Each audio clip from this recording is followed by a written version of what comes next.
Okay, today we're going to do a classic from 1991 that started on the Amiga and was ported to almost every system in the world, all the way up until the PlayStation 2 and even the Nintendo Switch. It's RoboCod, James Pond 2 RoboCod. This game is known for being very colorful, but the ironic part of that is that it was only in 16 colors. If you look at the palette visualizer, it looks like it's 32 colors, but then you'll notice that they're actually repeated. You see how these first 16 are then repeated here and the second 16. So the reason that they did this is to be able to have a 1-bit plane parallax in the background. So yeah, if you repeat the palette like this twice, then you can have 1-bit plane of parallax. The programmer also used this in the first James Pond, and it's been used in other Amiga games like Apocalypse. So because it's only 16 colors, if we take off the bit planes, it should just be 4 bit planes. So bit plane 0, 1, 2, and 3. You see that makes up everything, except for when you press bit plane 4, you get the snowflakes in one color. There's a really good interview on the Code Tapper website with Chris Sorrell, the programmer. And if you read that interview, it tells you a lot of the details about how this game is made. So I'll put a link in the pinned comments below to that. So now when we go to an inside level, let's look at the bitplane setup again. So bitplane 0, 1, 2, and 3. And then you just have this blank background. And then if you do bitplane 4, you get the nice colorful background. And again, that background is just one color. But that color is copperized, which I'll show in the copper visualizer in a second. And then this time it also has transparency, so you can see through it. Now, if you take all the bit planes off and you just hit bit plane 4, it won't show up. You need the other bit planes for it to show up. So here's the copper visualizer, and you can see that it changes just the two colors, the green, all the way down the screen. So it's got color 6 that it changes. And right now that's just one color. That's color 6 right there. And then color 22. And that changes all the way down the screen. And that is this color right here, which is the background. But you'll notice that this gradient only affects the rectangles that are drawn back here. So imagine that each of these rectangles was just painted in a plain blue. And then that blue color was given the gradient. So it'll only show up within these rectangles. So something else very unique that I learned in that Code Tapper interview was about the sprites. That the center of the screen was divided into two bands where any object of 32 pixels or less in height that wasn't straddling the line between the bands would be blitted into a reserved area of sprite memory for quicker display. So we can visualize what he meant by that by putting on the blitter visualizer, and you see how this enemy right now is being blit. But if I jump up just one step and stop, he's not being blit anymore. And if I turn off the sprites, he's now a sprite.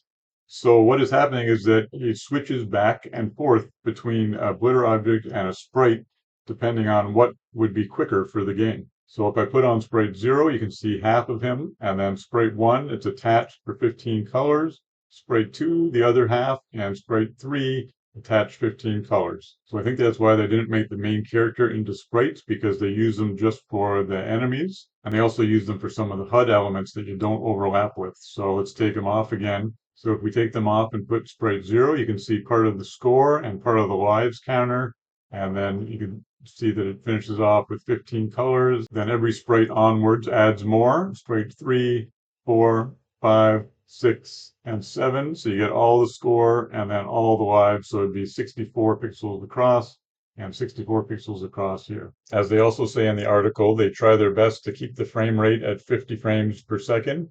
And they do pretty much throughout. That's with the scrolling and with the enemies. There's one exception that I'll show you later. In this level, it's the same copper visualizer setup with the color 6 being changed and color 22 being changed. But this time, both of them have gradients on them. So you can see that if you do the palette visualizer. So here's color number 6 with the gradient, and here's color 22 with the gradient all the way down. And they're similar gradients, but they're not identical. And then you get even more colors on screen, even though technically the background is only 2 different colors. And here's the instance where it's not a steady 50 frames per second. If you extend your body up all the way here, and then when you get to the top, and if you shimmy over, then you can see the frames per second is much lower.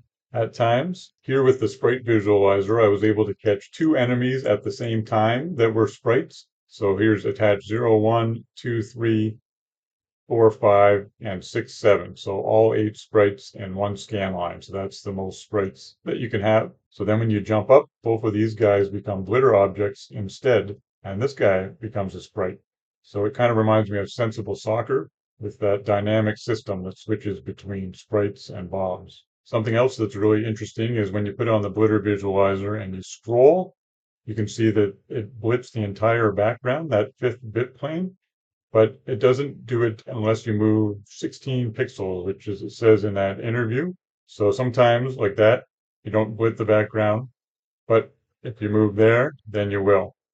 So it just depends on how much it scrolls. They're also able to make animations on this fifth bit plane. So you can see here that the frames per second drops to 12.5 sometimes because it's every fourth frame that the background is updating the animation. If I take this fifth bit plane off again, then it all disappears. And here's one of the big bosses. Sorry that I had to cover up some of the screen, but I just wanted to show you the DMA stats. And look how right now the blitter is real small, but then when he comes on the screen, it's way up.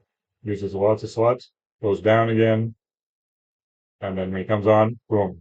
I always like this level with the scrolling clouds in the background. If you put on the blitter visualizer, you can see that unlike the other level where you had to scroll 16 pixels, this one is blitting the background at all times. And in this train level, the copper visualizer is the same as all the other levels.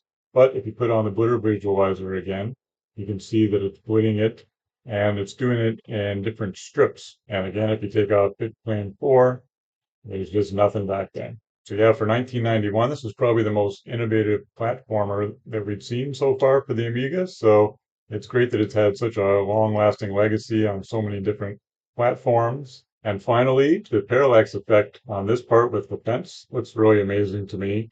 I think it's pretty incredible what you can do with just one bit plane in the background there. So there it's gone, and there it's back. So pretty incredible.